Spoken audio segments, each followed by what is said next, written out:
Ahava, blessings, and welcome to this first video that I will be sharing with you in the month of April. I'm so excited to be doing this course with all of you and co-creating this course with Oliver as well, and that our beautiful guide is Mary Magdalene and the Rose Teachings. So I just want to introduce myself. Just fixing the camera there. Yeah, my name is Ana Otero, and I am the creator and the CEO of Mary Magdalene Mystery School. We have our base is in Madrid, Spain, even though I travel to different countries. And we have a very, very strong online school where we teach different courses and courses related to the temple arts and also Mary Magdalene priest training coming soon, and mysticism, astrology, sacred dance, yoga. There's so much. We do miraphors, learning about the sacred oils, numerology. So it is a mystery school, and I'm just so happy that I can be here to share these teachings of Mary Magdalene with you. So before we continue together, I'm very used to doing live, so the pre-recording, I have all of you written down in a sheet of paper, so I know who is with me right now, and for me that's very important to have this type of communion when we work together and we co-create. So before we continue, I always like to open up sacred space, and that's what we're going to do together. I like to open up sacred space so we can be between the two worlds, and the messages that we get are, well, we have a strong container, and I'm sure that as I talk and as I co-create with all of you, you will be receiving a lot of messages too, and we can just navigate that space between the two worlds, which I think it's my favorite space to be in, and if you're here, I'm sure it is for you as well. So what we're going to do is, the women, we're going to put our right hand on our heart and the left hand on our wombs, and the men the opposite. When I refer to the womb, for women, it's physical womb, or if you don't have your physical womb, your energetic womb. And when I say womb, I refer to, for men, the energetic womb. So just keep that in mind, okay? So women, we have our right hand on our hearts, left hand on our womb, and if you're a man, it's the opposite. And I will explain that as we go along, why we change. So let's do this. We're going to open up sacred space. Now, the first thing we are going to do is we're going to put our hands in this mudra, and it's called Shakti Mudra. It's a triangle. And we're going to place the hands, we're going to bring our attention down to our womb space. So we're going to place the mudra right on top of the womb. The men, your energetic womb is right below the belly button, and for women, it's just a little bit lower, okay? And we're going to bring all of our breath to our womb space. Just inhaling and exhaling, bring it down to the womb space so we can get anchored in our body and in this powerful chalice, and that's what our womb space is. Excellent. I'm just putting some music on. Good. Just for a few seconds, just allow the breath to go down deep into the womb space. Long, deep breathing.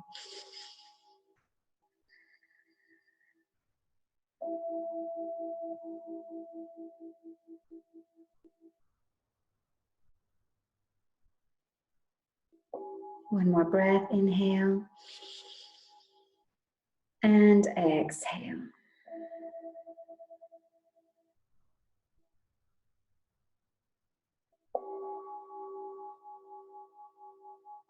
And now we're going to chant Om, O-N-G, 3 times. And we're going to chant the Om to align our central channel and to open up to the creative force of Shakti, of divine feminine. Okay, so we inhale, exhale, inhale, Om.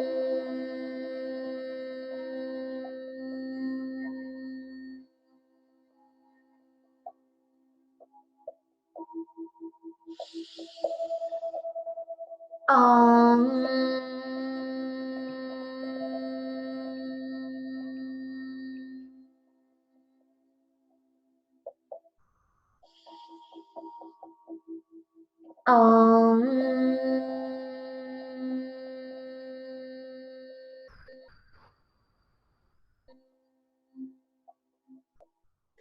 Inhale.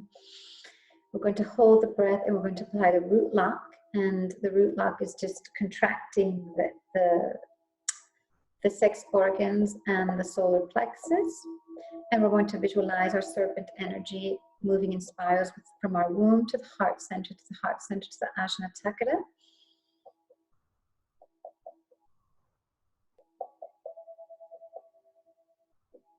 And we exhale.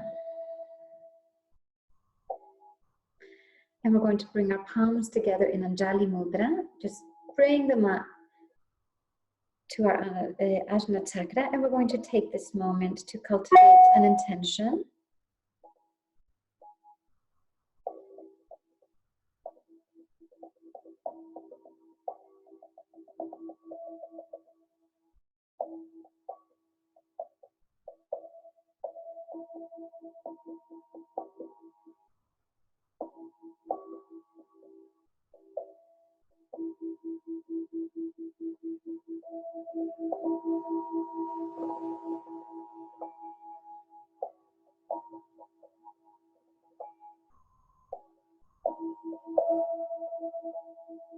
And now we're going to bring the right palm up and the left palm down. And we're going to imagine a ring of golden light connecting all of us who are in this magical journey together, and just receiving the light from one of our brothers or sisters with the left hand, allowing the light to pass through our heart and giving the light to the brother or sister who is next to us with this intention.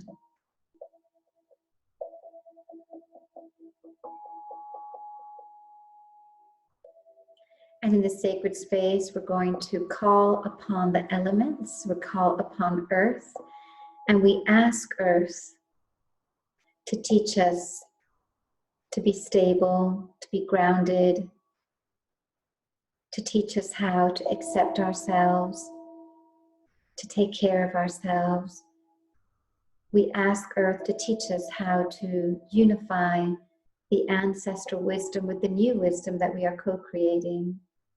We ask Earth to teach us her language so we may understand her needs. We ask Earth to help us reclaim our destiny. We call upon love, and we ask love to awaken the feminine heart in humanity and in Gaia, that we may return to the teachings of the Mother and start to embody intuition, wisdom, creation, love, forgiveness. We call upon the water to activate our wombs so we can align our wombs with the energy of the cosmic womb. And we call upon water to activate the codes and the mysteries of the sacred feminine within us. We call upon fire, and we ask fire to awaken our sacred desire so we can live our purpose, our destiny, our mission with humility and sacred service. We ask fire to awaken our inner serpent, our Christ light. We ask fire to teach us balance, action, creativity, and we ask fire to open us up to the codes of the sacred masculine. And we call upon air. We ask air to cut the cords of all that no longer is in our life.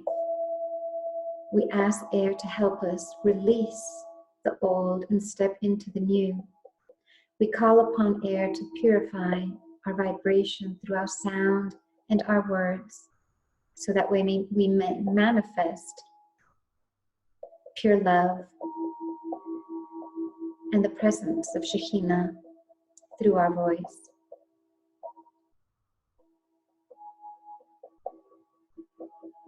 And we call upon Spirit, asking Spirit that our connection to the Mother Father is infinite, pure, clear, and loving.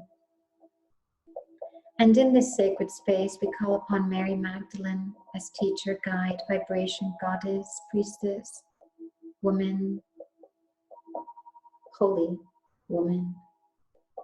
We call upon all of the light beings that are part of the spiral of the Rosa Mística. And we call upon you, Shekhinah, that we may be penetrated by your love, beauty, wisdom, healing, and awakening. By the earth that is your body, by the air that is your breath, by the fire of your bright spirit, by the waters of your ever-living womb. We open this sacred space with our hands, our hearts, and our souls. Amen.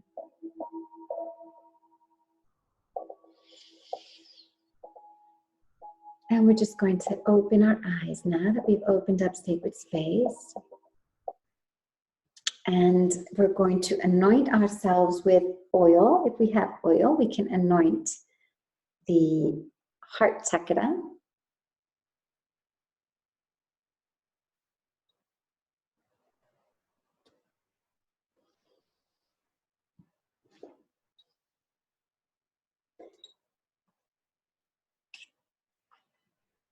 And we can anoint the womb if we want, our wombs. I did this before we started. Anoint the feet, anoint the wrists as well, because the wrists are a part of our second chakra, which is where we have our womb, our physical womb and our energetic womb.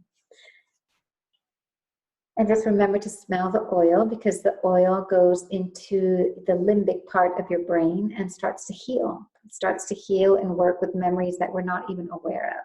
So please do this.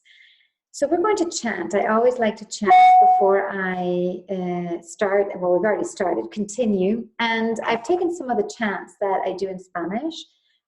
Before I took chants in English and turned them into Spanish, and now that one's in Spanish, I'm turning into English. Very interesting. So we're going to chant. Divine Mother, receive our prayer. Divine Mother, hear our song.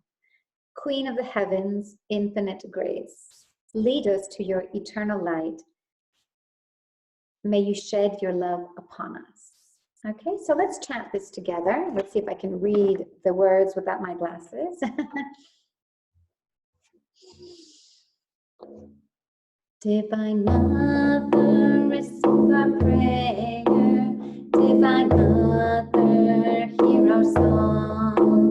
Divine Mother, receive our prayer. Divine Mother, hear our song. Queen of the heavens, infinite grace, lead us to your eternal light.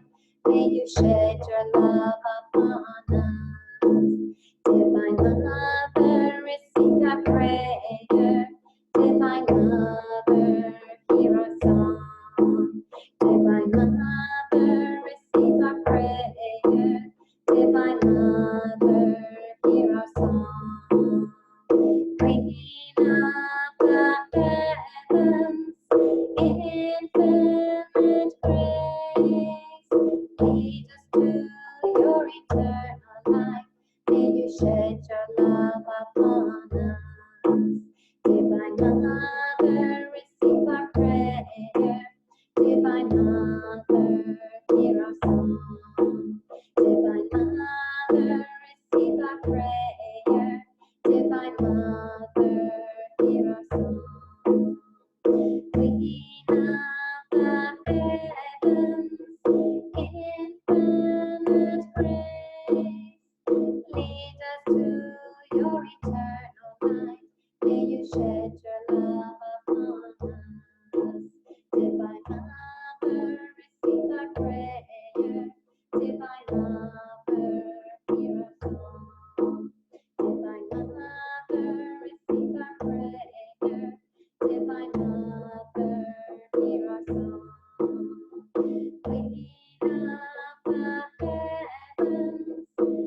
Inhale. Hold the breath.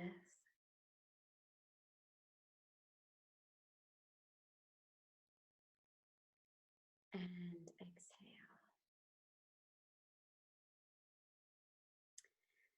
Wow. The sound, the vibration is something so powerful to work with. And it's actually one of the teachings that I received from Mary Magdalene. I just want to share something that is so Mary Magdalene. I had prepared a whole outline on my computer, which I had right here when I started recording. And right before I pressed the play button, something happened.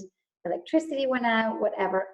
I lost it. So I'm actually doing this. I think she wanted me to do it like this. So I'm just going to talk to you a little bit about my story first, because this is about the Rose teachings, and we're going to be exploring Mary Magdalene, receiving her, working with her and her lineage, her spiral of the Rosa Mística. But it's also important to know about our stories. You know, Oliver has these amazing stories, and I'm sure he's telling his story as well as I'm to tell my story right now, just so you know a little bit about why Mary Magdalene and why she appeared in my life, or I appeared in her life. So just to let you know a little bit, I come from a very Catholic family, very Catholic family. So since a very young age, I've been very devoted to the mother energy, the Virgin Mary, the Mother Mary, Mary Magdalene, even though we were taught when I was a child as a Catholic that she was a redeemed sinner. There was something about her that just, I think I just remembered the connection I had with her as a young child.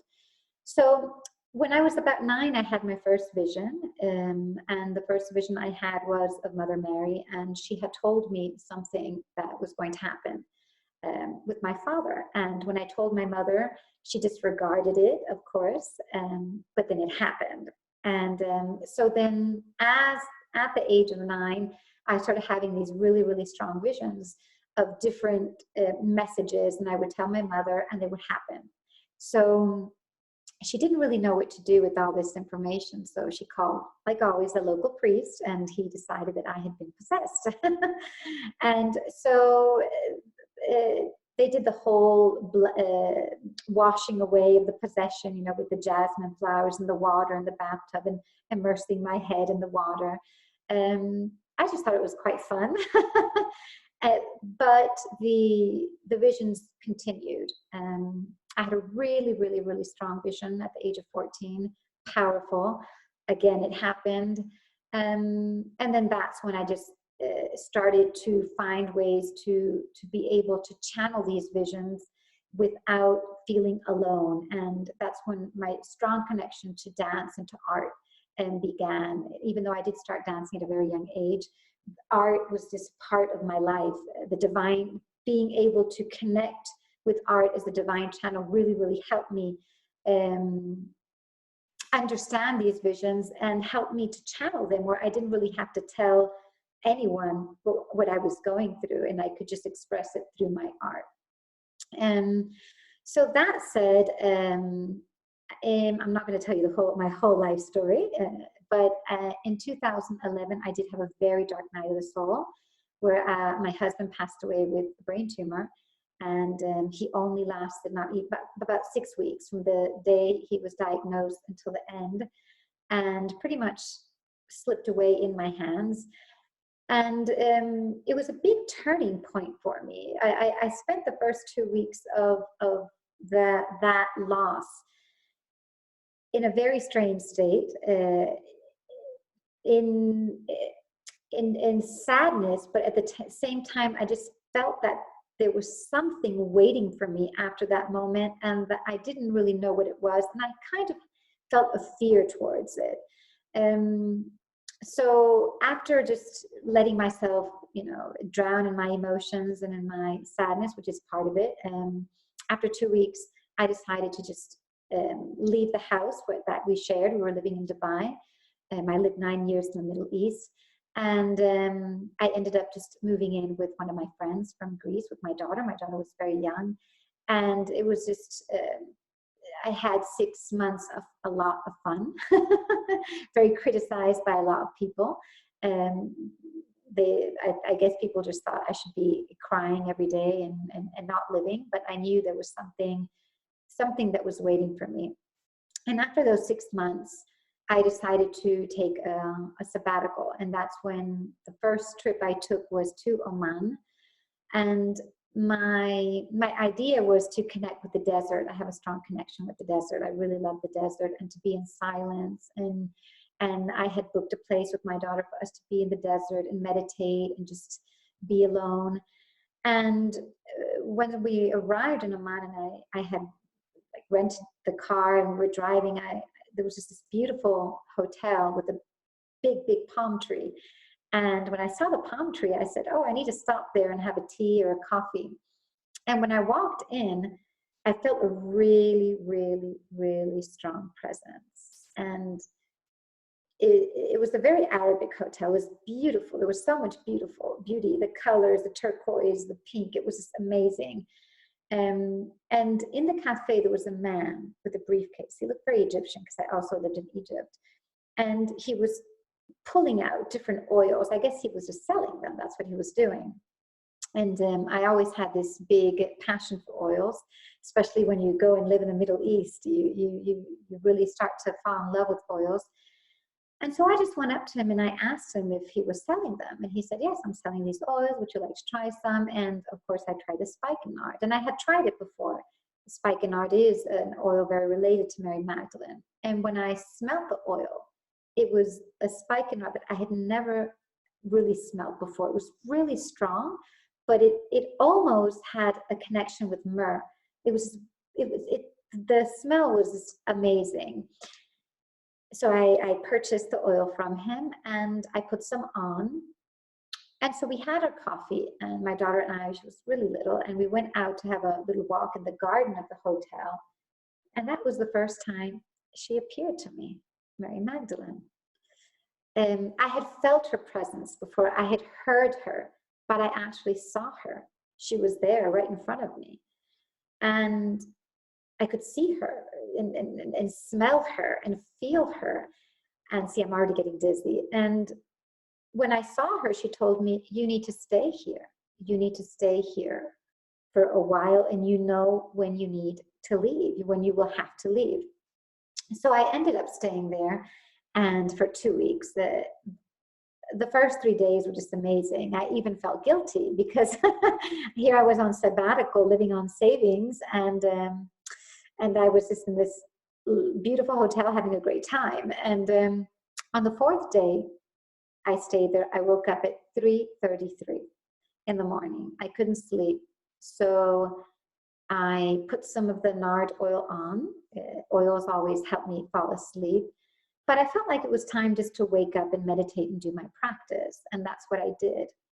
And that was one of the strongest journeys I've ever had in my life, because I had a very, very, very strong Kundalini awakening. And it wasn't just my serpent awakening, but the whole channel opened, my crown chakra opened, and I felt like I received, like it was, I saw it actually as a serpent, another serpent coming down. And that was one of the first teachings I received from Mary Magdalene. And then I felt my serpent and that serpent from heaven, that energy just spiraling and spiraling and spiraling. And in that moment, that felt like an eternity, but it really wasn't. I actually saw parts of her life. I saw parts of the life of Mary Magdalene with Yeshua, with her daughter. I just received so much information. And it was there again, after receiving all that information, that she appeared. And she said, from now on, you will devote your life to me. From now on, you will go and teach these teachings. And I remember asking her, how? I'm a dancer, I'm a body worker, yeah, I work with energy, I'm an artist. How do you want me to do it? Through art, through dance? She told me, you will know how to do it. And she asked me to do one thing. And she said, there's one thing I want you to do. And she said, I don't want you to read any books about me. I don't want you to listen to anyone talk about me, because I don't want your channel to get mixed up with someone else's channel. because she does appear with different information for other people. And she said, the only thing you need to do, and I want you to do, is to read the Gnostic texts and the Pistis Sophia. That's all you need to do. And to reread the Old Testament, the New Testament, and take out all of that information that has been distorted, and work with the symbols, and start working with symbols and sacred sound. And she told me, you know, and she's like, and you need to spread the light language. And I said, well, how do I spread the light language? And she said, you already do it through your body. You're just not aware of it. So that was a very, very, very strong encounter with Mary Magdalene. And this happened in 2011. And as I'm speaking to you in this moment, it's 2020. So that's my story. And let's talk about her teachings, because that's what we're here for. Let's talk about the Rose teachings. Let's talk about Mary Magdalene. As I said, the information I will be sharing with you is all channeled. The only information that I have read is history, timelines, and Hebrew, Aramaic, Gnostic texts.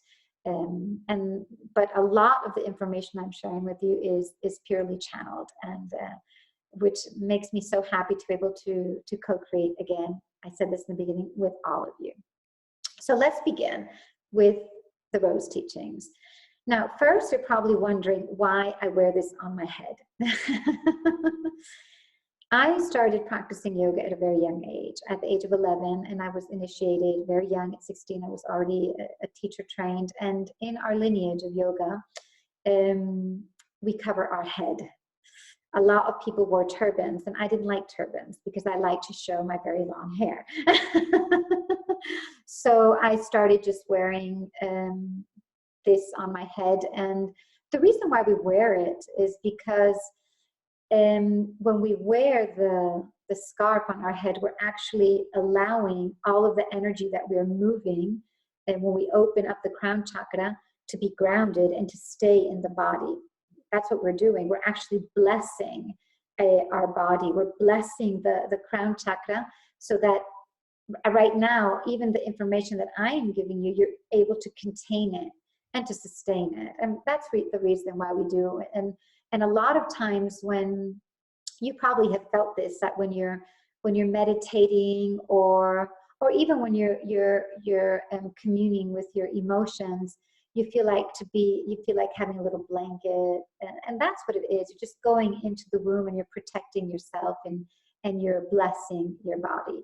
So the scarves I use, I actually bless, and my altar, which I'll show you in a bit, my altar, I really like to bless the scarves, and after I bless them, that's when I start to wear them. I think we can maybe do a little workshop on how to bless our scarves. And I even have healing scarves that I bless with the healing energy of the Ama El Narefana La mantra, which was given to Moses to heal his sister Miriam. This is one of my healing scarves. And I have different colors, and so this is the reason why I cover myself, just to the power of prayer, and all of the energy of the prayer is on this, that I do every single morning for 3 hours. So I like to have this on when I'm with you, so that you can receive that as well. Okay? So I'm just talking a little bit, just so you get to know me, why I use the drum, the frame drum. I use the drum to chant, because it's actually, the drum awakens our womb and our heart center. And there's a book called When the Women Were Drummers by Lane Redmond, who's one of my teachers when I was in university. She passed in 2013, bless her soul. The drum connects us with our womb, connects us with the moon, and this type of drum, which is the frame drum, and it has this, connects us to what I call the lineage, the Venus lineage, which is the lineage that worked with this type of drum to chant and to pray.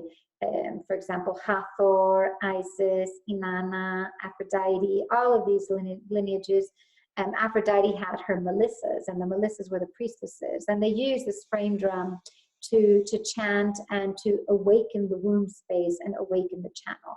Very healing and just amazing. I used to play, when I still do the darbuka, which is this drum, the tumbek, the Arabic drum. And when I first channeled Mary Magdalene, she told me to go and find a new drum. And I asked her, well, when I first started channeling her, and I asked her what kind of drum, and she said that I would know. And that's when this drum came up, and I understood why. This is a picture of sacred geometry. If you've seen shamanic drums have a lot of animals on them, because the shamanic drum works a lot with the earth energy, like really, really earth and the elemental beings. The Venus lineage and Mary Magdalene lineage works with sacred geometry, because the sacred geometry is a code, and when you understand the code of the sacred geometry, you start to receive different matrices and energetic seals in your body. So this is a beautiful sacred geometry mandala that was actually channeled by a beautiful woman for me, and she gave it to me as a gift with the drum as well. So I just wanted to share that with you. And so let's talk about Mary Magdalene. The M in the name Mary Magdalene represents water in Hebrew. So we already know that we're dealing with water when we work with Mary Magdalene. The name Maria could stand for many things. It was a title. It could stand for priestess, or divine, a high title of priestesshood, or that container, that woman who contains the divine feminine, that one which contains the divine feminine. And Magdalena has a lot of meanings as well. It could be tower, light, strength. So we're dealing with two words that mean something very special. We're already working with something that is the container of the divine feminine, which brings us light, strength, and is a tower. So I always like to, when I talk about the Magdalene flame, which we awaken when we work with the Magdalene energy, I like to see this flame as a tower. And when we become the tower, to illuminate humanity with our own flame. You know, when we're on that tower and we become that platform of elevation, so we can awaken the light of other people. And that's what Mary Magdalene does. She awakens us, and she is leading everything that is happening on this earth right now. This whole, and the time that I'm recording this is in the COVID-19. She's actually leading all of this process of rebirth, and she's showing us that to be able to reborn, to live again, to resurrect, we do need to die. So when we work with Mary Magdalene, we have to understand that she comes from the lineage of the Black Madonna. The lineage of the Black Madonna, I'm going to explain this a little bit. The Black Madonna is not the dark goddess. A lot of times, when we think the word black, because of course in all of this divine feminine spirituality, we hear a lot about the dark goddess. The Black Madonna isn't the dark goddess. The Black Madonna is the dark virgin, the dark light. And when we talk about dark light, that's the energy of the cosmic womb, and that's the energy of the black hole, actually.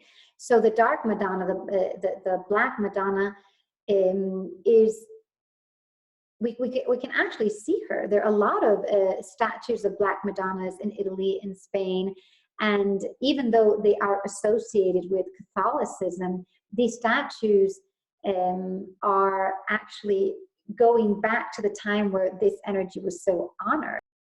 So now we're already starting to understand exactly what the Black Madonna means. And the Black Madonna means that we are both, that we find our light in the shadow, in the dark. If we're only in the light, we're actually in the shadow because we're not going inwards. So just thinking about the Black Madonna as the dark virgin, because when we think of a virgin, we think of a very pure energy, a pure essence. Remember that to be a virgin is to be sovereign. But to be a virgin is, when you're sovereign and you're pure, it's because you've gone through all of the process of death. You've resurrected. And again, the Black Madonna and this lineage is about that. It's about death and resurrection. I mean, we see it in Mary Magdalene's beloved, in Yeshua. It's about death and resurrection. So that takes me to the rose. A lot of times, and we'll continue talking about the Black Madonna because I think it's very, very important. I honor this energy very much. And the rose, Mary Magdalene is associated with the red rose. When we see pictures of Mary Magdalene, even with our little poster that we made, you see a red rose. And the reason why, well, there are many reasons why she's associated with the red rose. I'd like to give you some of the insight that I have with this. It's said that when Yeshua died, Mother Mary and Mary Magdalene cried. They were right at the foot of the cross crying, and that when their tears touched the ground, the tears turned into red roses. So the red rose signifies life and death, signifies death and resurrection. So every time we see this red rose associated to Mary Magdalene, that's what we're going to that's what we expect from her. When we work with Mary Magdalene, apart from all of the beautiful things that we'll be doing womb work, we'll be doing activating the earth codes, activating the stellar codes. I mean, there's so much to do with Mary Magdalene, activating the serpent energy and activating our creative power.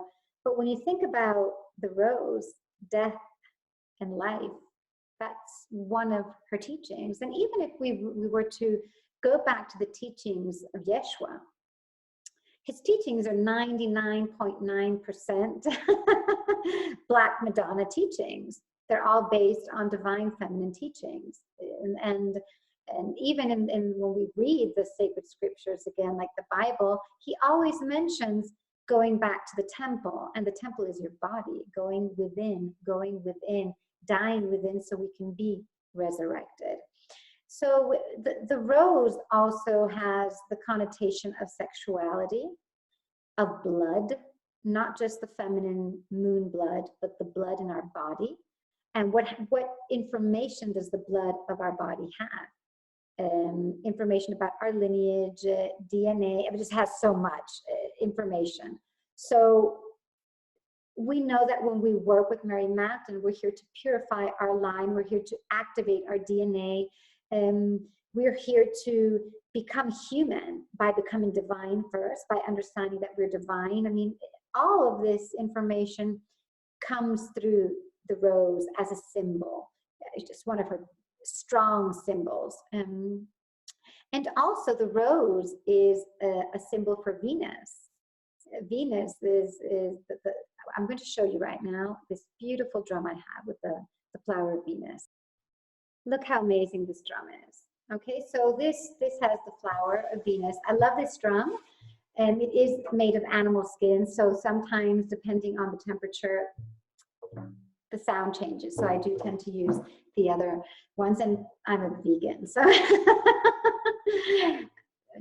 I won't say anymore. But anyway, so this is beautiful, isn't it? So the rose is also very related to the flower of Venus.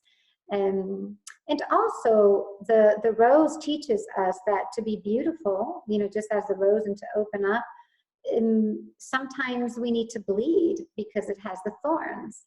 And the thorns represent parts of us that have been separated and need to come back. So the symbolism of the rose is very connected to Mary Magdalene in that sense, the red rose, very connected to Yeshua as well, because Yeshua represents the life and death. The white rose is the rose, it's called the Rosa Mística. And the white rose symbolizes the Virgin Mary, symbolizing the sovereign energy, you know, the sovereignty of humanity. And that's really what the Virgin Mary represents. The birth of a pure humanity that is sovereign, you know. So those are and even though the rose teachings, I'm going to talk about that in a minute, I just want to talk about the symbolism of the rose. The pink rose is very related to Mother Mary and the unconditional love, the feminine heart. You know, when we opened up the circle, the sacred space, I talked about water activating and opening up the feminine heart. In all of humanity, and Venus is very connected to the feminine heart. So that's the pink rose. And we do sometimes see a yellow rose. When we see some pictures of the Virgin, of the Mother Mary, she's holding a yellow rose, and the yellow rose is about victory. The yellow rose is about our solar energy, and moving away from victimism to wanting to live in victory. And this is something very, very powerful, because we just left the Piscean age. We spent 7 years of initiation to go into the Aquarian age, which we're actually crossing the threshold right now, the door. And that's why there's so much movement going on right now, from 2012 to this point right now. 7 years of initiation, just like the gates of Inanna. Yeah. 7 years of initiation to get to this point. But we're leaving the Piscean age. And remember that every time we are in an age, it could be in the light or in the dark. The Piscean age, we ended up living a lot in the dark, in separation, because Pisces is really unity. Yeshua is symbolized by the Pisces archetype. But the shadow of the Piscean age is victimism. And victimism isn't just about complaining. Victimism is about not going in ourselves and reclaiming our inner power, our creative power. And Mary Magdalene is all about that. You know, going in to reclaim our power. And our creative power is the serpent energy, is the putting together of all those pieces that have been dismembered and separated in our life and in all of our lives. And the victimism is pointing the finger. You know, we can see a lot in what is going on right now in this moment. People are pointing the fingers all the time. Oh, you know, we should have done this, we should have done that, politic, this politic. It's not about that, the Aquarian age. The Aquarian age is about flow. It's about flowing, and it's about one humanity. It's about expansion. So the reason why I'm saying this is that the energy of the yellow rose symbolizes when we've left that Piscean age and we've decided to go into this Aquarian age, or what they call the golden age, and become a warrior, a spiritual warrior. Wow.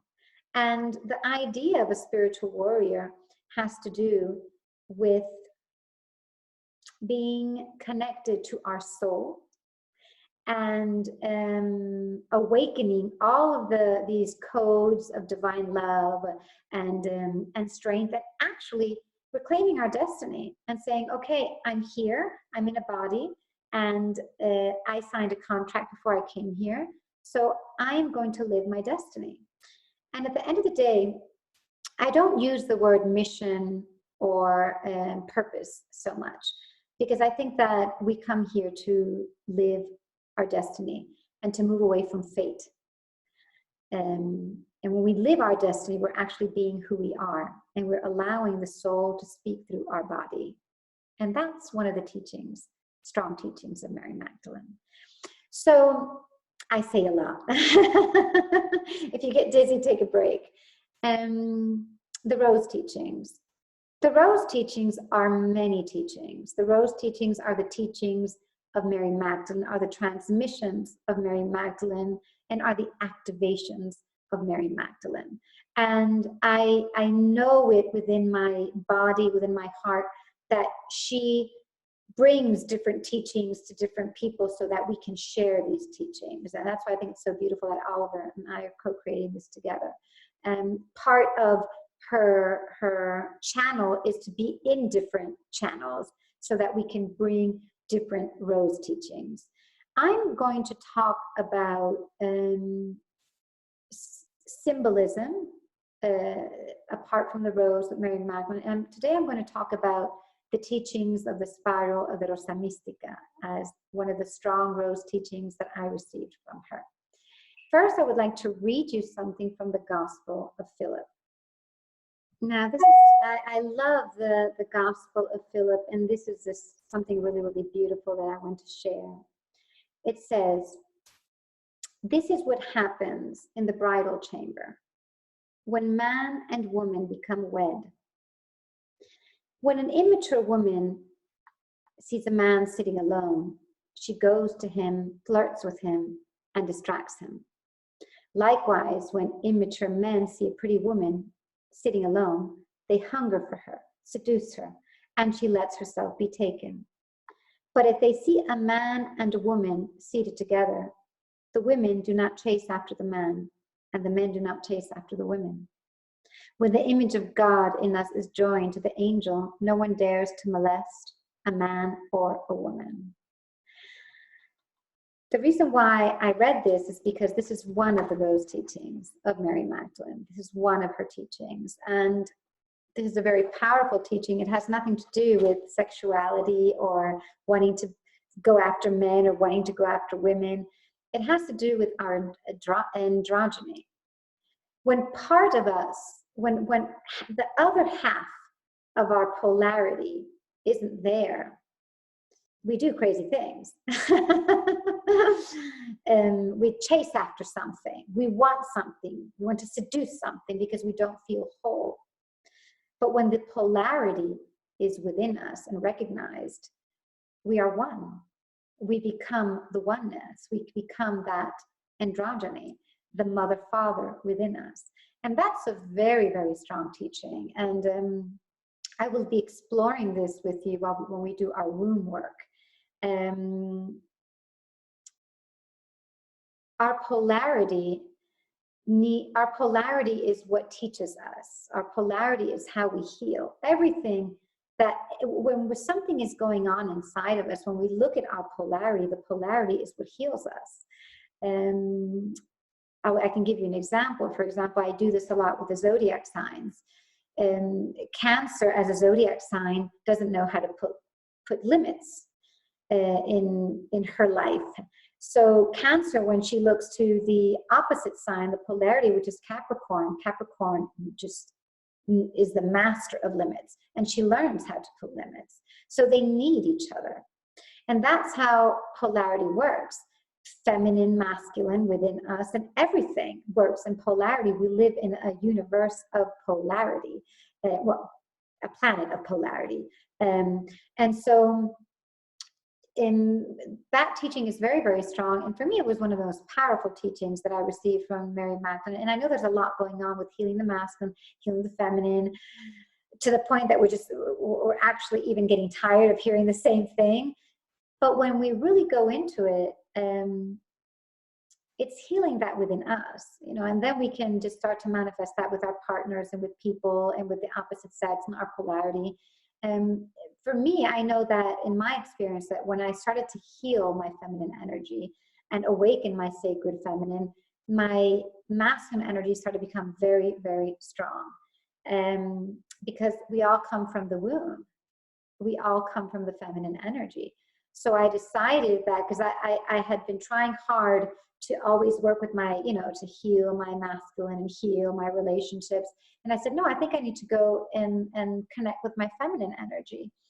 And I have a very strong, powerful masculine energy, and even stronger now. And I'm so thankful for Mary Magdalene for it. And I found it while I was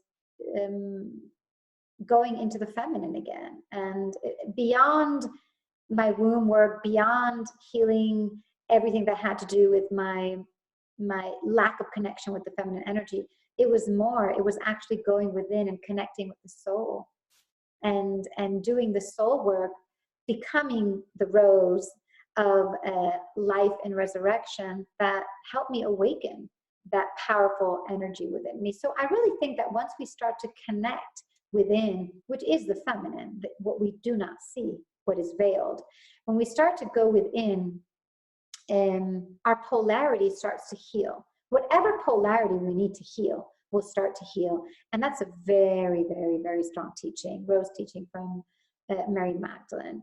I want to talk about some symbolism related and associated with Mary Magdalene that is also part of the rose teachings. And it has to do with, well, we talked about the rose, the chalice, and the Holy Grail.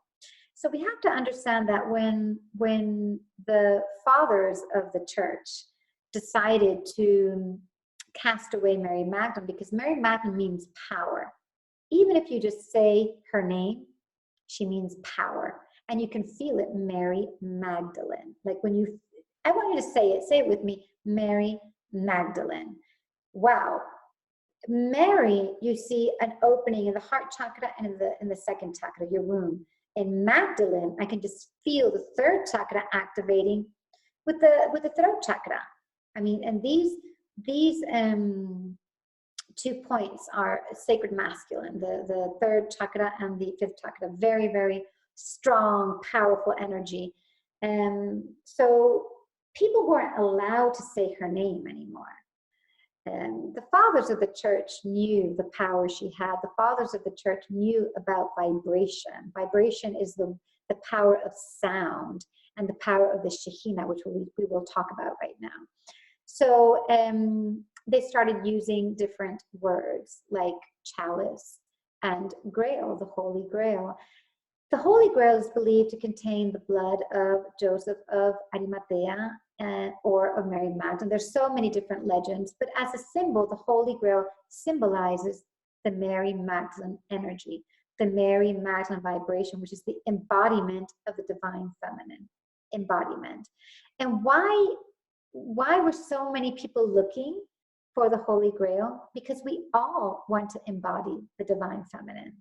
All of us, men and women, we both do. That is one of the reasons the planet is the way it is. We want to embody the divine feminine because she is the life force. She is the creative force. She is the orgasm of the cosmic mother that comes here as the Shekhinah, the Holy Spirit, and just manifests through that energy. And once we have this energy, we know who we are. We are again part of the origin, part of the essence, part of that oneness where we came from. And it's so much easier for us to be human.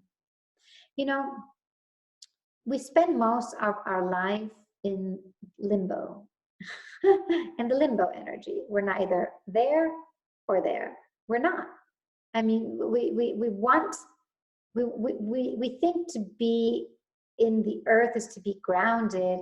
No, to be human is to be divine. And that's what the Christ energy means. Christ means the anointed one. And the anointed one is the one who receives the sacred oil of the divine mother of the Shekhinah and becomes divine in human form.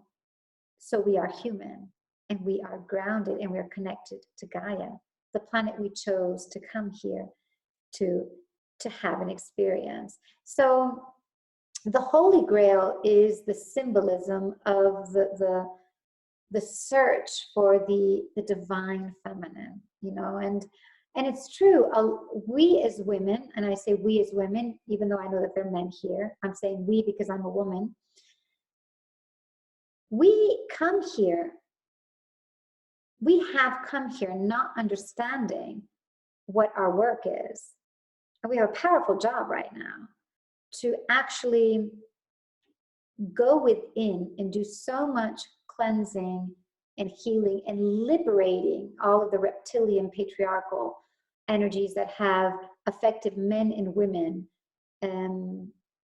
so badly. And because we are the ones who birth all this energy. We are the ones who can change anything. We actually can. And the reason why women, I'll give you an example, because I don't want the women here to feel that, oh no, I have a big responsibility, and I don't want the men to feel, ooh, what's this?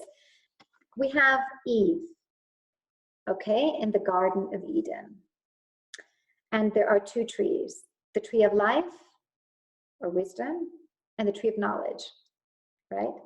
So the serpent comes, and the serpent symbolizes wisdom, the Lilith energy, the wisdom, the serpent energy. So the serpent is telling us that Eve is awakened. Eve means mother, mother of all that lives. And Adam means humanity. It means the blood that comes from the earth. Okay, it means humanity. So she takes an apple from the tree of knowledge, and she hands the apple over to humanity. When we bite this apple, we go into duality. The feminine brings duality, and the feminine is what brings unity. Okay, so all of us have this. And our feminine energy is what brings duality and what brings unity. So she goes and she offers the apple, and we bite from the apple. So we live in polarity, we live in duality. So in the Bible, she is later punished because she's a bad woman, and we know that that's not true. They forgot the other part of the story. Eve teaches us that we have the power to create or the power to destroy. And this is a very powerful teaching of Mary Magdalene, very powerful. We have the power to create and the power to destroy. And when we bite the apple, she's asking us, which is the power that you want to choose? Do you want to create or do you want to destroy? And lots of times when we destroy, we destroy ourselves. We sabotage ourselves. We repeat the same behavior. You know, we go into the same samskaras, the same karmas. She gives us, and Mary Magdalene brings us back to that basic teaching. What are you going to do, create or destroy? Now, I've had a lot of teachers. I've had a lot of male teachers and female teachers. And one of my blessed male teachers, who I love so much, he told me, because you have the power to bring life into this world as a woman, you are 16 times stronger. You can love 16 times more than a man can. I got really happy. I was like, oh, wow, I can love more. And he said, yeah, but you can also destroy more. I was like, ah, okay. And that's true. And that's why Mary Magdalene, when she's come here now, her vibration is so strong. She's channeled first to a lot of women and a lot of men, but mostly women, and now she's going into to work with a lot of men, because she wants us to become aware of this power. We have such an amazing power to create, but to destroy as well. And so that is part of the healing that we get with Mary Magdalene. I just love that, the story of the Genesis of the Garden of Eden. The Garden of Eden comes from the Sumerian myth of the Genesis, and the serpent Uma comes down from a different planet, and she hands humanity a hammer, a tool. And she says, with this hammer, with this tool, you can create or construct, or you can kill. What do you want to do? So it's such a basic teaching, and that's a beautiful, beautiful teaching that I love to talk about, that I received from Mary Magdalene. So that is the Holy Grail, and we'll work a lot with the Holy Grail when we do our womb work. I want to talk about the chalice. The chalice is very sacred, and I have a chalice in my altar, which I will show you in a bit. I will explain all of my altar, and we're going to do a little bit of activations right now, because I need movement always. I can't always just speak. I need to move and chant and sing and work with my energy. The chalice symbolizes the Kundalini energy, our serpent energy, when it is penetrated our heart and we become Christed. So the chalice has a lot to do with the heart energy, with a divine Christ energy. And I do associate it with the womb work once we navigate in our inner waters and we do the healing, the shadow, the empowerment. And then when we do that, we decide, okay, I have my power, but now what do I want to do with it? Do I want to create with it, or do I want to destroy? And when we choose to create, the chalice becomes Eve, and Eve awakens our heart center. Beautiful, isn't it? So that's the symbolism of the chalice. Very, very connected to Mary Magdalene as well. When you see pictures of Mary Magdalene, different paintings, you'll see the chalice, the Holy Grail, the rose. And then when we talk about the energies of different animal spirits, Mary Magdalene is very related to the serpent, which is the awakening of the Kundalini. She's very associated to the dove, which is the Shekhinah, the Holy Spirit, the divine feminine presence, or what I call the orgasm of the cosmic mother. Very related to the dragon energy. And the dragon energy is not just the dragon of the earth that is holding the egg of the new codes of humanity and the new codes of women and men. And it's also being guarded by Saratamar, the daughter of Mary Magdalene. But the dragon, we all have a dragon, which is a protector, a guardian of our portal to the divine feminine energy that allows this energy to come in us. Very related to dragons. They're related to bees, because the bee, the sound of the bee, that sound is the first sound of life when the cosmic womb gave life, and it's the sound of the heart of the cosmic womb. And that's why you can read a lot about bee priestesses and the bee queens and the bee goddess, and very related to the Stella Mara, the dolphin energy, which is the energy of the divine mother in the collective subconscious of humanity. So the Stella Mara energy, the dolphin energy, works with the subconscious and awakening the feminine waters within men and women in all humanity and in Gaia. So these are beautiful symbols that are related to Mary Magdalene as well. And now we're going to do some chanting, and we're going to do some activations, transmission. I'm going to read a chanting. I could be here for hours talking to you, just to let you know. And before we do our chanting, I just want to let you know that Mary Magdalene has changed my life, and always. I really feel that in that year, in 2011, I did die. I totally died, and I was resurrected. And I can't even begin to show you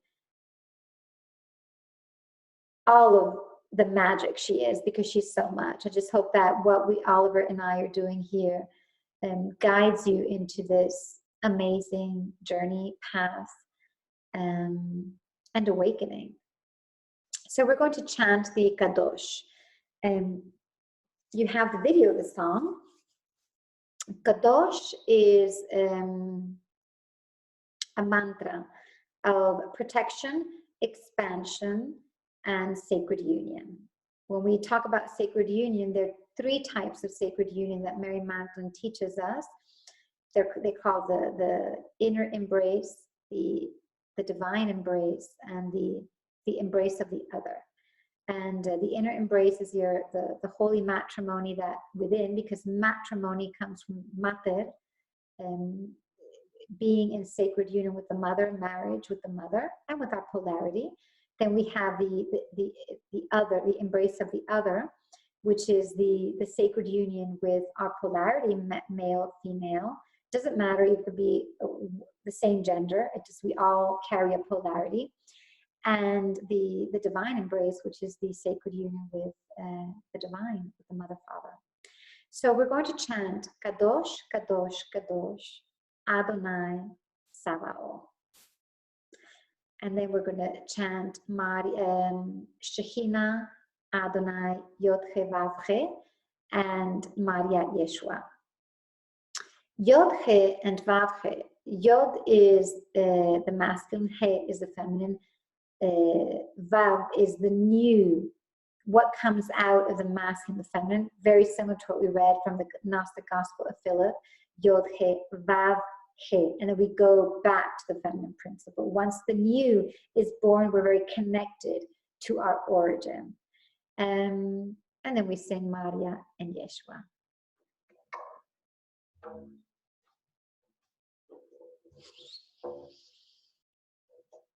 Kadosh, Kadosh, Adonai Sabaoth.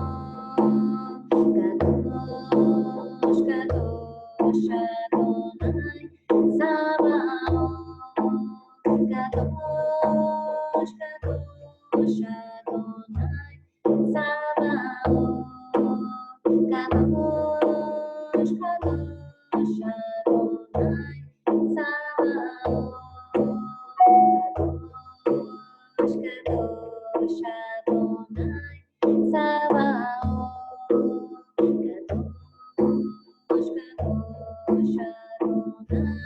Sabaoth.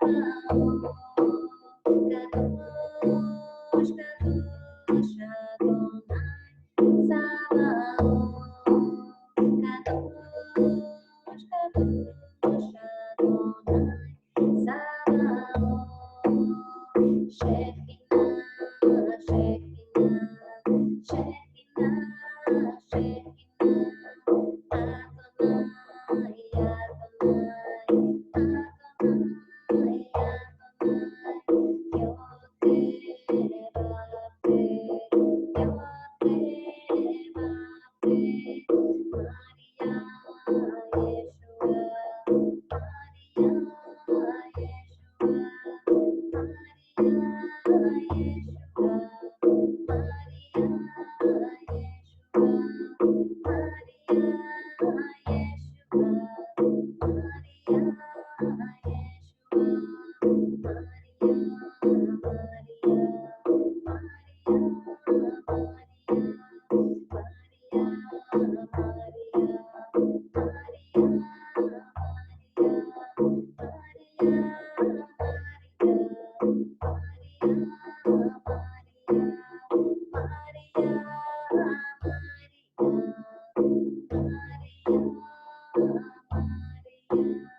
Inhale,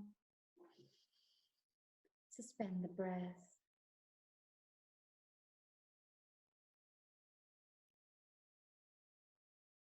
And exhale.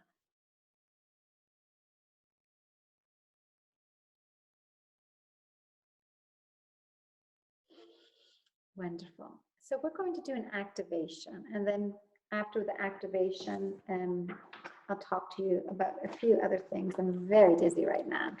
I have your names, all of you, written down here, and I think that we're a very strong group.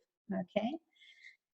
We are going to chant Malkuta, Hawa, and Nukhra. Okay, these are Hebrew, Aramaic, pretty much this. They're Aramaic, but pretty much the same in Hebrew. Malkuta is the earth, the divine earth, which is the kingdom. Nukhra, Hawa is Eve. It's the Hebrew word for Eve. And Nukhra is the light of the feminine. So when we activate these sacred sounds within us, we're actually awakening. The Malkuta is the womb energy. The Hawa is the heart energy, and the Nukhra is the cosmic energy. And so when we chant Nukhra, we actually start to decalcify our pineal gland. And when we do this, it's a lot easier to open up the crown chakra and to be aware of our power and who we are and why we're here. And we're not so much in the programs. Before we chant this, I just want to let you know that one of the teachings and with Mary Magdalene is that she teaches us that even though we have so much to heal, you know, we have the past lives, we have our lineage, we have the programs, we have our behaviors, we have the relationship, the masculine, the feminine, mommy, daddy, all of that. Even though we have so much to heal, which is part of why we are coming to the earth, we come to do this. She creates an opening in our body temple, so that we can see with clarity who we are and what, I mean, we can see our destiny with clarity, and we don't let all of that get in the way. Even our creations, when we bring things into creation, in the Kabbalah, they talk about the Yesod, and the Yesod is the second chakra. It's the womb energy, the moon energy. And in the Yesod, it said that when we create something, everything that we bring in has to go through the Yesod, which is the subconscious, the patterns, the personality, the karma, so that everything that we create is what is here. Wow. And we know that happens when we're born. And that's what happens in the Yesod energy. So what she teaches us is to be able to manifest, to be able to create, to be able to create relationships, projects, work, anything. And although all of that is there, it's not coming in the way. So we're actually being really pure in everything we're doing. And this is going to help us so much in our relationships, because even when we relate to people, which is a very strong Magdalene code, relationships, we are in relationship with absolutely everything. When we start to relate with people, we don't allow that to come in and possess us.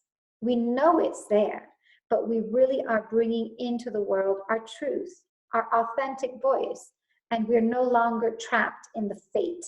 We're in our destiny. And so the Nukhra, chanting the Nukhra a lot, allows us to decalcify the pineal gland, which allows us to filter all of that, okay? So we're going to chant Malhuta 3 times. We're going to chant Hawa 3 times, and we're going to chant Nukra 3 times. Now I'm going to sit on my heels. You don't have to, but it's the mudra that I do with my body where I open up the legs a little bit, so it's the V of Venus, and I have my what do you call it, second chakra, my womb chakra, totally open, okay? So we're going to chant, and then we're going to do this activation. 1 second. Put my music on.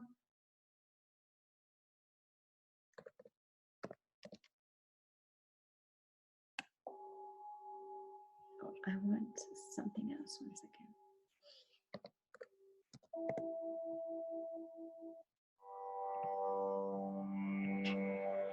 I'm going to chant Malkuta with the Shakti Mudra. Inhale. Malkuta.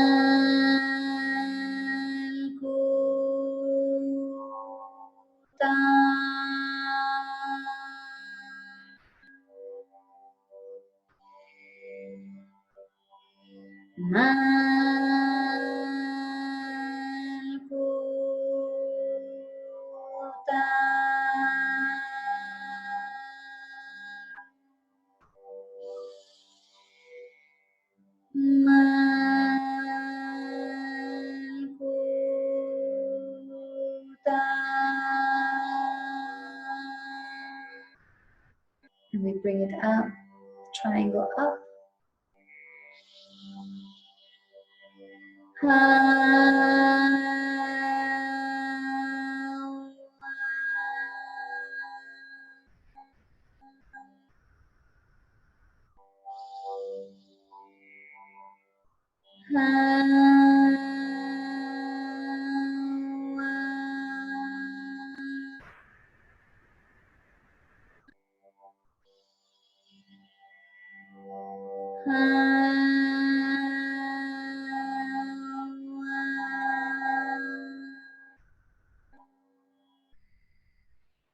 Join the hands and the thumbs touch right where the brow begins. We press.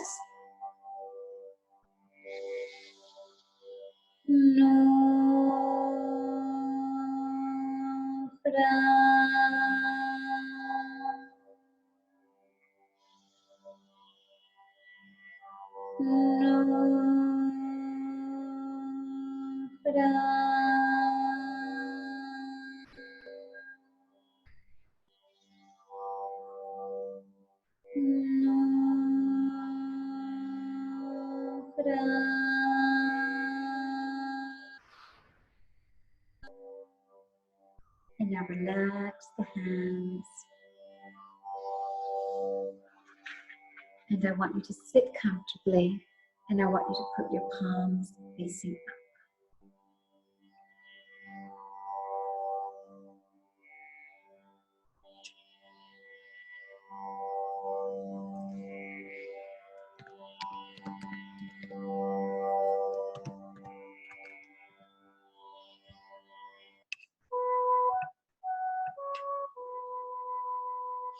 And I want you to close your eyes, and I want you to receive this channeling that I'm going to read to you from Mary Magdalene. Then we're going to activate her presence within us.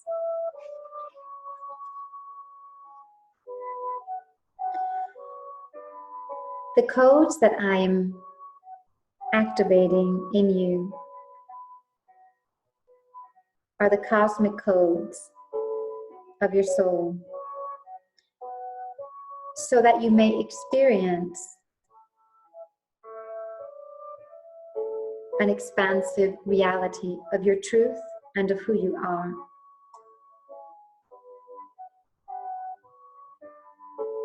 When I initiate you, you start to walk the spiral of a golden chain from the earth to so many other realms. I know you, I recognize you, and I know that you know me. I am making an entrance into your life, into your heart. With my presence, you will have an increased vitality. Your heart will open, and you will become your truth.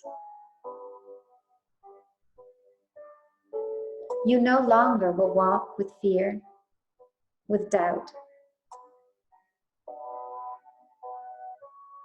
When you walk with fear and doubt, you're actually dead. I have come here to awaken you. I have come here to resurrect you. I have come here to open your heart.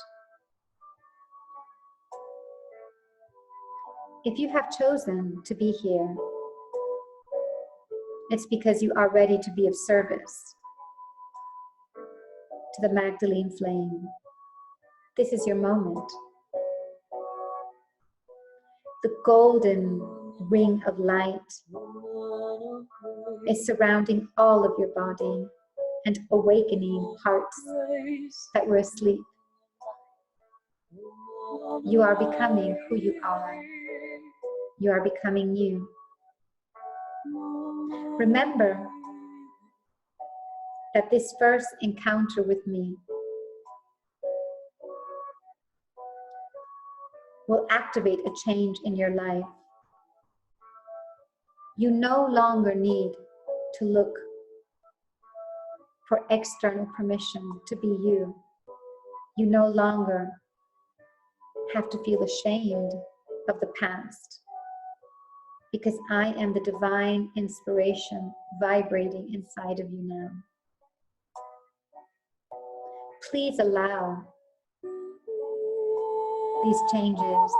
Please allow the miracle enter into your life.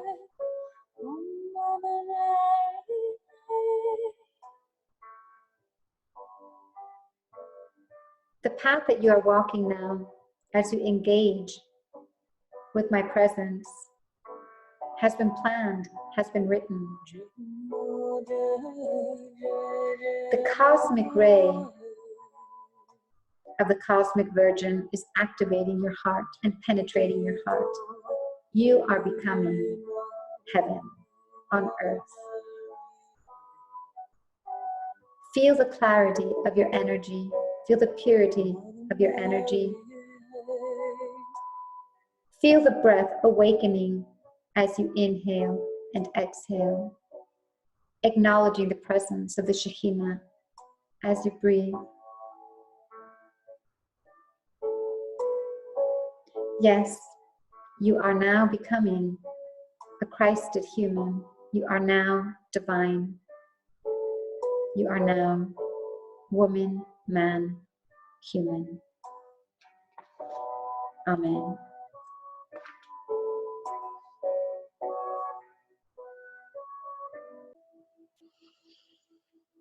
And we're just going to continue with the palms facing up.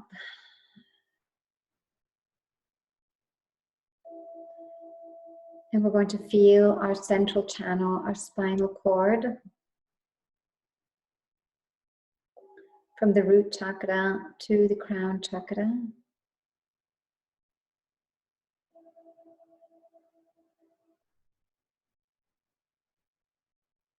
And we're going to go deep within our wombs, energetic womb, physical womb, men and women.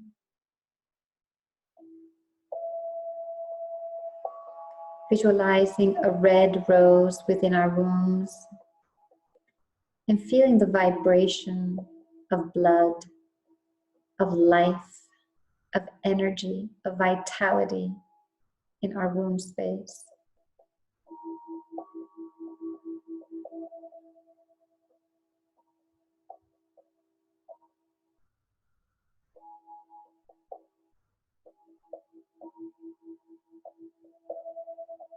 And from this space, our central channel is going to open with the energy of the rose. We're going to visualize this energy ascending in a golden light through our central channel and opening, penetrating the crown chakra. And now your crown chakra is open to receive Mary Magdalene's energy.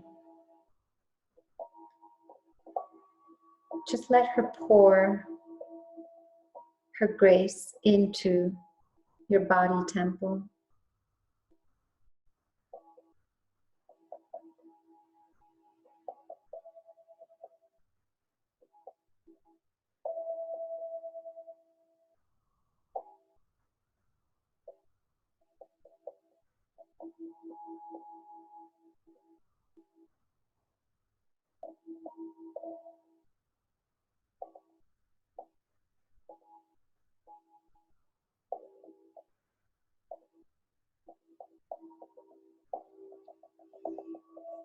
And now from this space,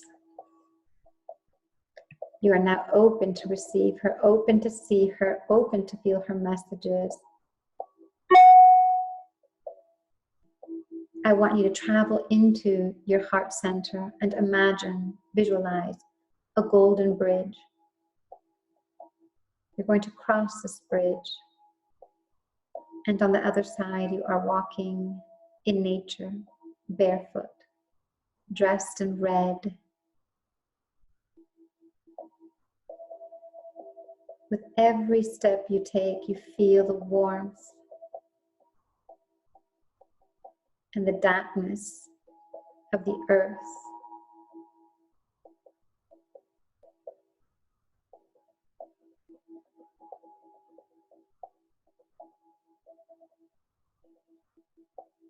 And as you continue to walk through nature, you find yourself arriving at what looks like a temple.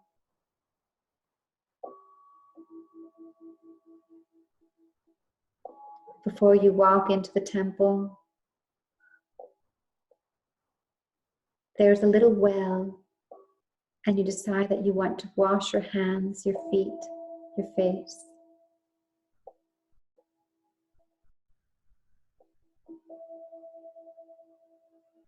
As you enter the temple,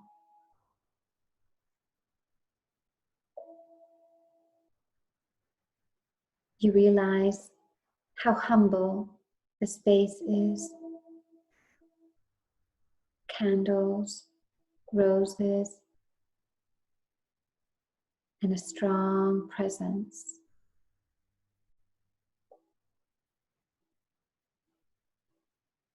And as you go near the altar of this temple,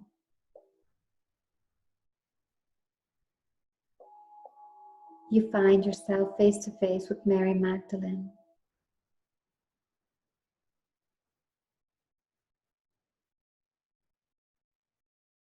And in this temple space, Mary Magdalene offers you a red rose as part of your journey with her.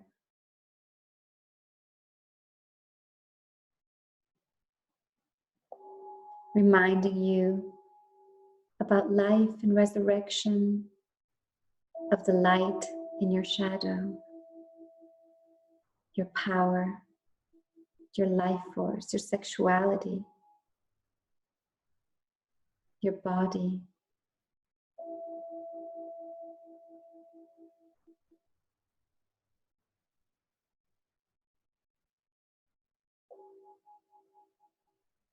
She offers you as well as another one of her symbols, the Holy Grail.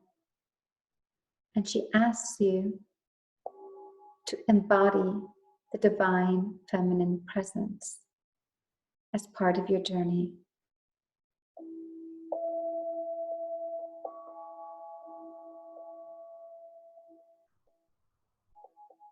And she offers you the third gift, which is the golden chalice.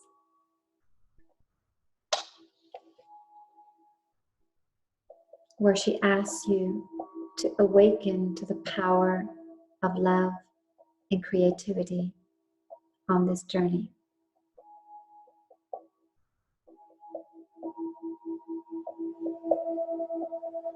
You receive the gifts. You surrender to her presence in devotion.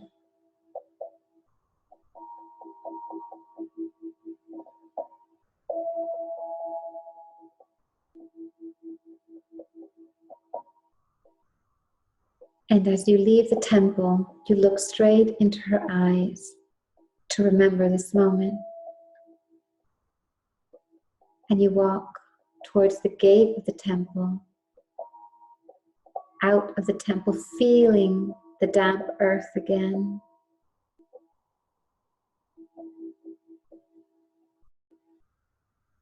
Crossing the bridge and arriving in this presence.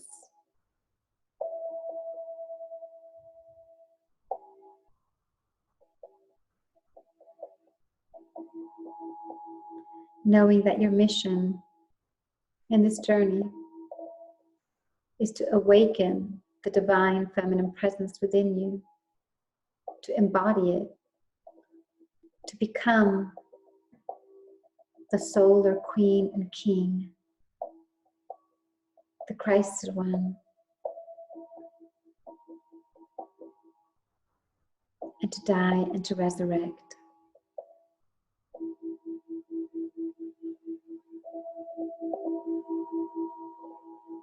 And we place our hands together and we give thanks to Mary Magdalene. Inhale. Exhale.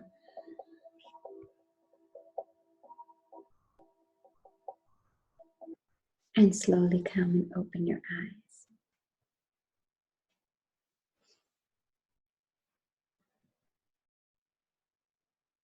Very powerful messages. So I think that's a lot of our reflection right now. What needs to die so I can resurrect? How can I embody the divine feminine presence? And what is my commitment to my power, to my creative power to become that solar king or queen. And as I finish this video, just a reminder that Mary Magdalene represents the tantric part of divinity. We have the white path and the red path. And these paths have always, well, she represents both. Let me restate that. These paths have been very separate through these past 2,000 years and more, where the white path is the path of celibacy, is the path of illumination, leaving this world, not wanting to be part of this world. And even the white path, I mean, I've followed the white path for a very long time. The white path is just the light, positive light energy. But then Mary Magdalene comes and she's the half of what is above is below. She brings what is above below. And that's why she's the tantric part. And the tantric part has to do with the body, with the embodiment of all that is above, below.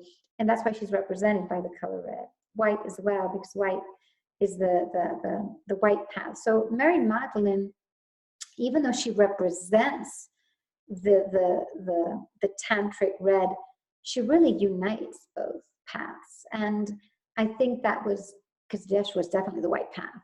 I think that was one of their teachings together as the rose teachings, to unite the red rose and the white rose, you know, to unite these two paths so that there would be no separation in our experience here on earth. And that really is the heaven on earth, the Garden of Eden experience. There's so much I want to tell you. And just talking about one of her other teachings, we will be exploring so much, is the spiral of the Rosa Mística, because I do say this a lot when I open up the sacred space. One of the many channelings I received was how to live in cycles, and not just the cycles of the earth, the cycles of the moon, the cycles of the stars, the cycles of the angels, the cycles of the days of the week. There's so many cycles because everything moves in cycles. And Mary Magdalene teaches us to go back to the rhythms of the earth and the stars and the planets. So the spiral of the Rosa Mística is not just a wheel of the year, it's a spiral that joins all of the wheels of the elements of the earth, the water, the fire, the air, and spirit. Which is the wheel of the year, the cycles of the moon, the cycles of the days of the week, the astrological cycles, and the angelic cycles. So what she does is she turns them into spirals so that there's a certain way of living in our rhythms. And in this spiral, there is a lineage that she works with, and that when I work with her, and they're present. And just to share with you some of these light beings, it's Mary Magdalene, Yeshua, Sarah Tamar, their daughter, Yeshua David, the son of Mary Magdalene, John the Baptist, Mother Mary, Mother Anna, who activates codes, Joseph of Arimathea, Martha, Mary Magdalene's sister, Miriam, the sister of Moses, and Deborah, which is a prophetess, a bee priestess. So these are just light beings that I channel when I work with Mary Magdalene, and they work with her even though she's leading this magical, spiritual, wonderful revolution. And there's, like I said, there's so much more that I want to say, so much I want to share with you. If you have any questions, I will be going on Facebook to answer them, and in the group, Facebook Live, and we can talk about that. So I'm going to show you quickly my altar. Just give me a minute. This is a better view of the altar, okay? So I've got Mary Magdalene, I've got the two pillars, just like the high priestess, and I've got the eye of Horus, which is the eye of Christ, right in the middle. I've got Our Lady of Guadalupe, which is an activation I had when I was at the age of 11. I went to Mexico with my family, and we went to see the Guadalupe, the real one with the clothing. And the story of Guadalupe is that the Mary appeared. Sometimes we don't know if it's Mother Mary or Mary Magdalene. And she appeared, and she told Juan Diego, who was a peasant, a Mexican peasant, to go and preach to the people her message. And he said, how will they believe me? And she asked him to take off his coat or his cape, and he took it off, and she told him to carry it, and that when he got to the village to open it up. So when he got to the village, he opened it up, and roses came out, and the inside of the cape had drawings of the stars and of the planets. So I was mesmerized by Our Lady of Guadalupe, La Virgen de Guadalupe, and that's why I have her rosary on my altar, because it was amazing, the activation I had. And then I just have different crystals of sacred geometry. I've got stones. On the other side, I have a boat and I have a crab, because I'm Cancer. My sign is Cancer, so I like having those symbols. And I always have selenite, lapis lazuli, and rose quartz. Part of the rose teachings are the activations of the 3 roses, which is the power, the womb, and the red rose, the heart, the love, the passion, which is the pink rose, and the sovereignty, the purpose, which is the white rose. So I use the lapis stone for power, for any womb work or power. It's the stone of Inanna, Cleopatra as well. And I use the rose quartz and for the heart, for the passion, and it's Venus. Remember, I said that the Venus lineage is the rose lineage. When we talk, when you probably hear a lot about the rose lineage, I sometimes just call it the Venus lineage. So very connected to the Venus codes. And then we have got the selenite, which is about sovereignty. Okay, and then I'm not going to tell you everything because I would be here for hours, but I do have this beautiful oil, which is spikenard. Okay, and it's in this beautiful gift that was given to me by my brother, which represents Sarasvati's lotus flower. I love sovereign queens, and I know that all of you are sovereign kings and queens here. So I have a spikenard oil there, which I actually will open up, and if you from Israel, okay, and then that's pretty much the altar. I'm sure Oliver has told you to share pictures of your altars, and I would love for you to do this as well. I have shared a practice for you to do in the Facebook group, which is both for men and women, okay? And when we do our womb work, I will have some exercises that are just for men and some that are just for women. When we activate, especially we're going to be working on our energetic womb, because that's the womb that we both have, men and women. So there will be some practices there, body work, embodiment practices for men and others for women. But this week we're just going to be doing a simple practice that you can do every day to start to work on embodying the energy of Mary Magdalene. And just remember that she teaches us devotion and embodiment. So I see the working with the body as part of a devotion towards her, to understand the importance of this body temple that we are. So we're going to close. Okay, we're going to close our circle, and I'm just going to do a little prayer. Yeah, let's do a prayer together.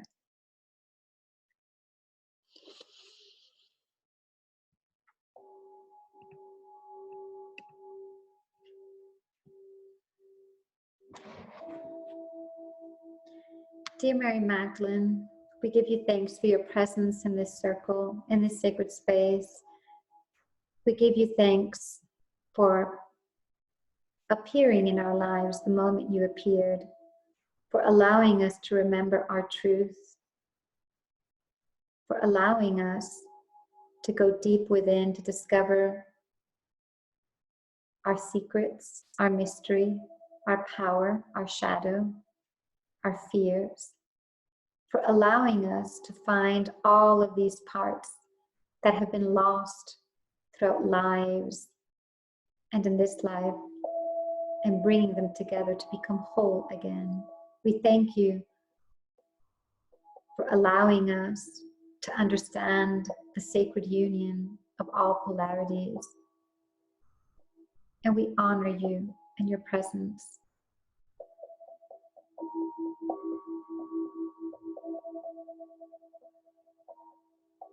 With love, gratitude, expansion, beauty, harmony, totality. We close this sacred space with our hearts, our hands, and our soul. May the presence of the Magdalene flame always remain in our hearts. Amen. And we're going to inhale, bring the hands up. And exhale, let's bring all of this energy down to ground it.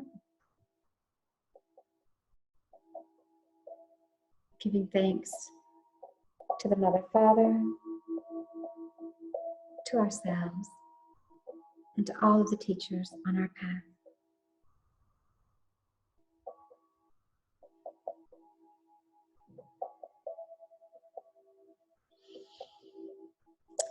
Thank you so much.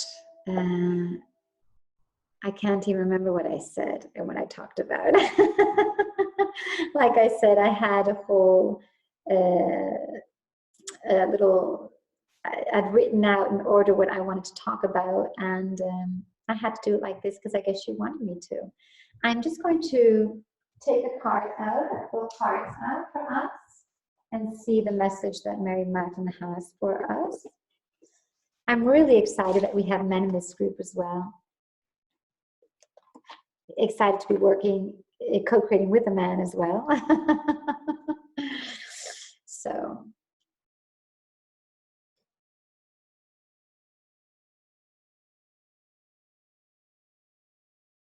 Excellent. Let's see.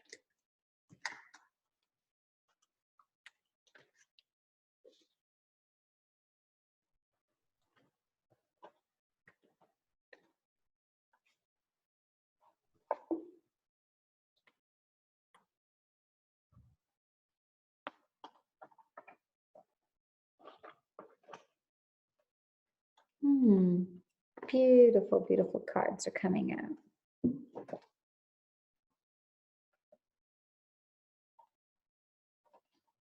Wow. The first card that we have is Sophia. And Sophia is the Shekhinah, the Holy Spirit. And when I read to you the Song of Songs, it's such a beautiful poem in the Bible about letting us be penetrated by the Holy Spirit. That's another one of her teachings, which we're going to work on when I do the wound work, the receptivity, allowing us to be penetrated, opening up to receive everything, because we don't allow it, so we're going to be doing that in our wound work. So beautiful, beautiful card. The second card is love, and it's a lotus flower. It's a lotus flower that is blooming because it's gone down under in the muck to do shadow work, and we can see the beauty of it. We will be going through that process, maybe, going into the shadow. Why not? It's Mary Magdalene. That's a rose. I think all of you want to resurrect. The beloved. You are the beloved. Mary Magdalene is loving you in this moment. And she's also coming into you, into your channel right now and manifesting. Thank you so much. And I hope you watched the video of the oil and the video about the astrological movement happening during our meeting. So there's a reason why you're here, and there's a reason why we're co-creating together. Thank you so much. Ahava. Ahava means love, and it's one of the first words I received from Mary Magdalene. And I will be teaching you all the mantras I received from her, from Ahava, Ana, Elna, Refanala, Divya Hafta, which is actually the practice that you're going to be doing, men and women. Okay? Thank you so much. Ahava.